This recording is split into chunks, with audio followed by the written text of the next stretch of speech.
पौराणिक कथा के अनुसार भगवान शिव के पुत्र स्वामी कार्तिकेय को देवताओं का सेनापति बनाया गया। भगवान कार्तिकेय ने तारकासुर का वध किया था, जिसके बाद तारकासुर के तीनों पुत्र तारकाक्ष, कमलाक्ष और विद्युन्माली अपने पिता के वध का बदला लेने का प्रण लेते हैं। इन तीनों को त्रिपुरासुर के नाम से जाना गया। पिता के वध का बदला लेने के लिए तीनों ब्रह्मादेव को प्रसन्न करने के लिए कठोर तप किया और वरदान में अमरत्व मांगा।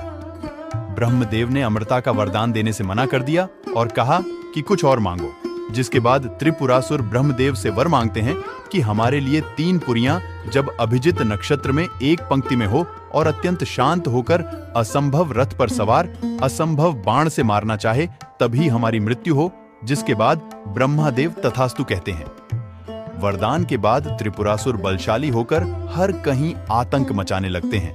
तीनों जहां भी जाते लोगों और आर्षि मुनियों पर अत्याचार करने लगते हैं। देवता भी उनके आतंक से परेशान होकर भगवान शिव के पास जाते हैं और अपनी व्यथा सुनाते हैं, जिसके बाद भगवान शिव त्रिपुरासुर का संहार करने का संकल्प लेते हैं।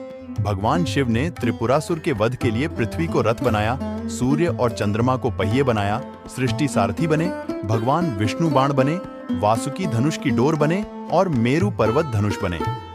फिर भगवान शिव उस असंभव रथ पर सवार होकर असंभव धनुष पर बाण चढ़ाते हुए अभिजित नक्षत्र में तीनों पुरियों के एक पंक्ति में आते ही त्रिपुरासुर पर आक्रमण करते हैं और प्रहार होते ही तीनों पुरियां जलकर भस्म हो जाती है।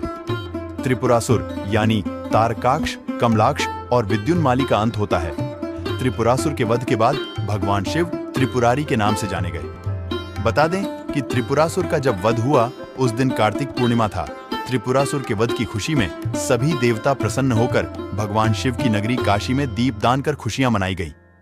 तभी से कार्तिक पूर्णिमा का तिथि को देव दिवाली कहा गया, क्योंकि सभी देवता पृथ्वी पर आकर दिवाली मनाए थे, इसलिए इसे देव दिवाली कहा गया। आप सभी सनातनियों से निवेदन है कि डेयर टू ड्रीम चैनल को सब्सक्राइब करें। जय श्री राम।